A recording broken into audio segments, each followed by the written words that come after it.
Hey guys, welcome back to my channel. Jhaye here, and for those of you who don't know me, I do vlogs and reaction videos, and today samahan nyo kami kasi magdodonate kami ng blood ngayon dito sa UK. Ayan, dito sa London. So, samahan nyo kami dito sa small trip na to. But before anything else, I hope you click that subscribe button and hit that notification bell for you to be notified with my latest uploads.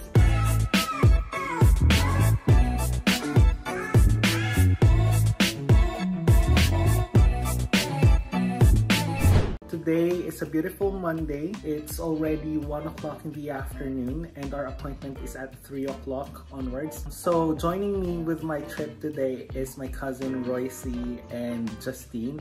Kasi sila actually yung nagplano nito and I just tagged along with them. Kasi naisip nila na we should do something more, alam mo yon? More fulfilling. Yan, sabi nila.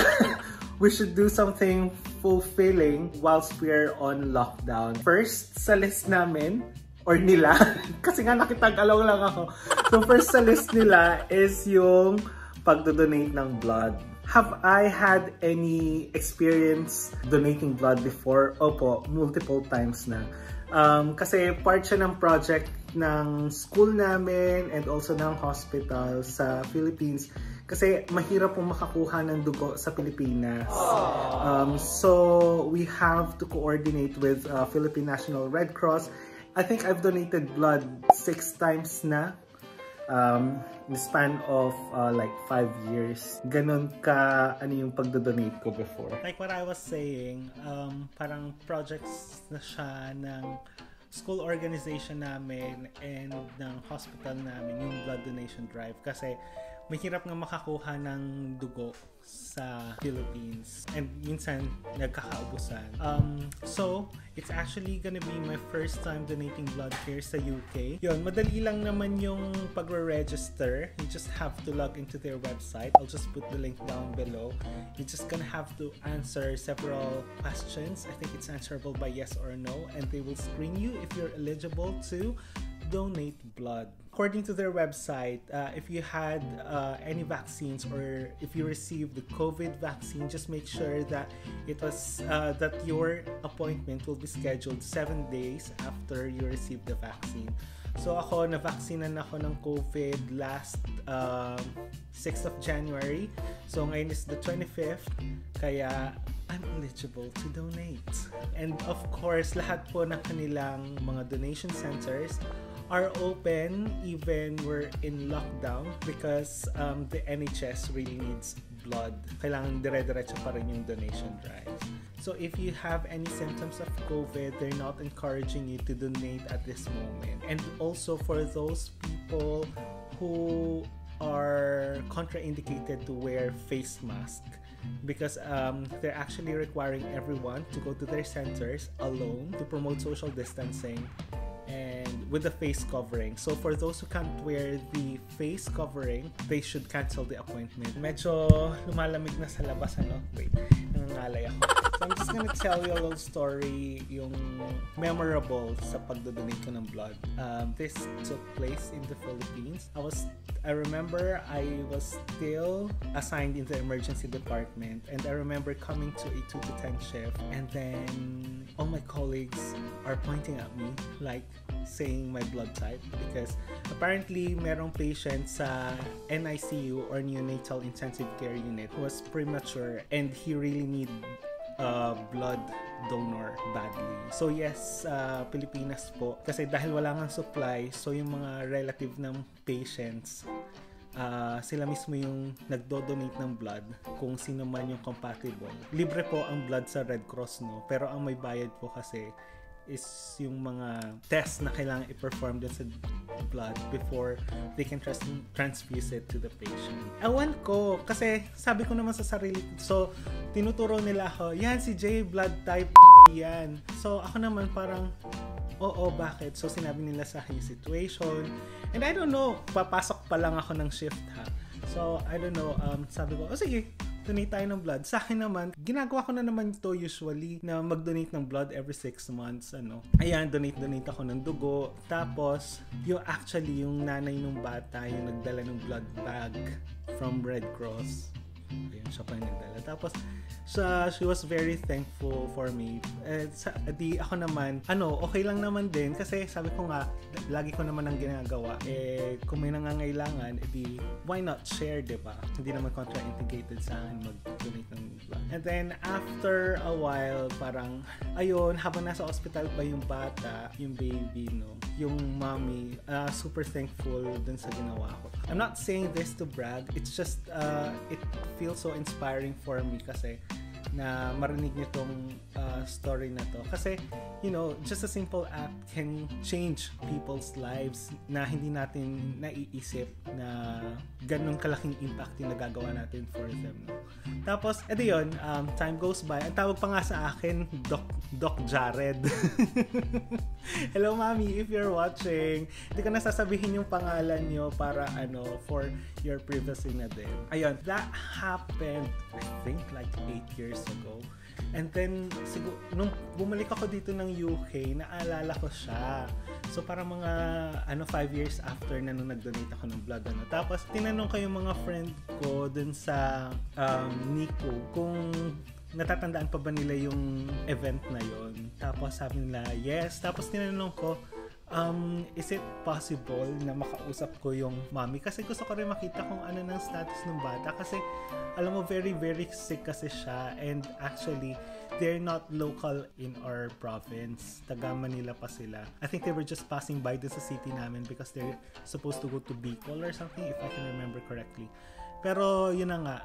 Apparently, she's a relative of one of our staff, and so tinanong ko na lang kung okay lang ba dun sa mom na makausap ko sila, and the mom said yes.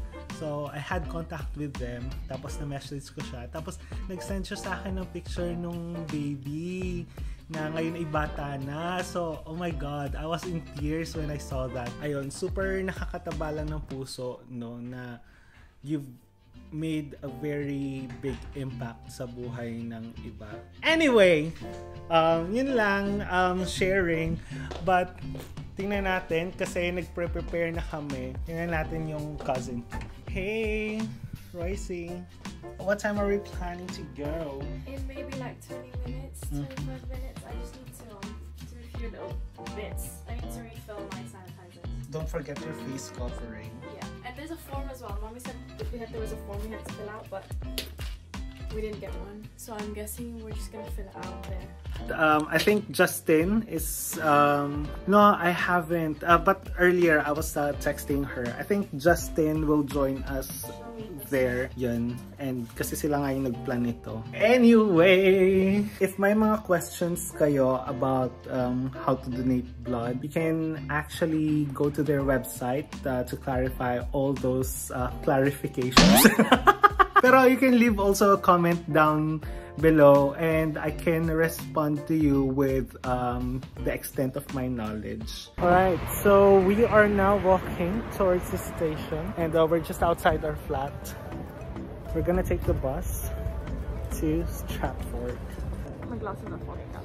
It's always the case, guys, so always wear face cover. Face cover, just always cover your nose and your mouth. Yes, very important thing. Kasi yung iba sinusuot lang nakaganyan. Kaya nakaganyan. Diba? Napaka-witty. Para saan pa ginamit ang face mask kung hindi naman tatakluban ang kailangan takluban. Look guys, we have a beautiful sunny weather. Although it's cold, it's still beautiful. Yesterday, it snowed here in London and it's the first snow this year. Lahat naman nakikita kong stories kahapon. They all went out and just taking pictures with the snow. Ayan, guys, nandito na kami sa Stratford, Westfield. And kasi nandito yung location ng blood donation center nila. We arrived quite early. Pero mga shops na open dito, but you can see like quite empty. Ayan. So mga open lang ay yung mga essential shops. Guys, bukas ang tea for... Okay, so I guess we're having milk tea. I Sorry. don't have my Stan card. I have a free milk tea on there. On my loyalty card, I have a free milk tea. I didn't bring my big bag. Well, money's not an issue for us. Ay, charot! Nagugutom na talaga kami. Kasabay na namin itong grocery namin para isang labasan na. Guys, so ito yung blood donation center dito sa Stratford. Ayun. Preparing si Madam. Is this your first time donating? Yeah, it's my first time donating blood. And I'm scared of needles. See? But she's doing the right thing. Yeah, so I'm already inside. They just asked me to wait and fill out this form. Yeah, so I'm just gonna do it now. And there's adequate amount of people inside, and they're really strict with their social distancing rule. So I can't film the place because there's other volunteers, well, there's other donors which we have to maintain their confidentiality as well. So yeah, I'm just sat in the corner. Gonna fill out this form now. Kinuha na nila si Royce. I think she's going for the interview process. Actually, I'm beside the water station. So guys, before you donate blood, make sure you have eaten adequate meal and you drank lots of water before coming in. Otherwise, you can faint or alam mo yun, magkaroon kayo ng mga uneasiness after donating blood. Then afterwards, drink lots of water pa din and avoid putting too much tension on your blood donation site. There are normal bruising that can happen after donating blood. That's normal and it will go away for after several days. Someone's joining me. Hey! Kamusta? I'm okay. May dala akong snacks today. Hindi ako last time, sabi mo, nagdala ko sana ng ano? So they just finished doing my first and secondary screening interview. So now I'm here at the blood station. They're just gonna take a blood sample of me. Yeah, here. You're here with your cousin, yeah? Yes. She just wanted me to let you know that she's just around the corner. We're setting her up now. Okay? Alright, no worries. Yes. Cool. So I prefer to have my blood donation on my left arm. Yeah. No problem. So if you're gonna take a blood sample from me, is it okay if you take it on the right one? You want to take it from the right? For the blood sample. Oh no, this is not going to be a sample. We will be taking your blood. Okay, Yeah. cool. I'm going na pala. Are you okay? Are you Yeah. comfortable, sir? Yes, I am. Very much. Okay, thank you. I'm going to check your arm, sir. Yeah. And so you're a nurse, you said? Yes, I am. That's Just going fine. to check your veins, sir. That's my cousin opposite me. Oh, it's your cousin. Is your cousin from Philippines as well? Yeah, she was born there, but she grew up here. Hey.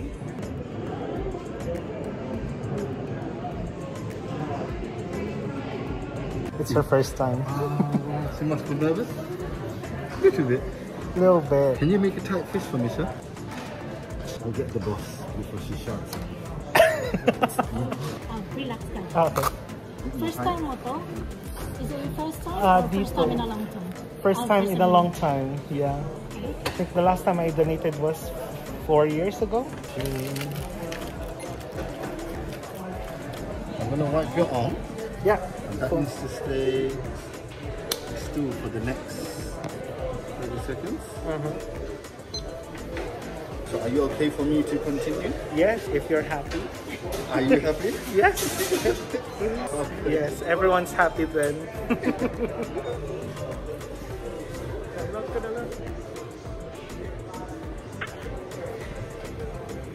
How are you feeling? I'm okay. Relax. Okay. So, That's okay. You do let us know if you feel any discomfort, okay? I usually take time to donate blood. I'm just going to take some samples, sir. Okay. Don't be scared of the size of the needle.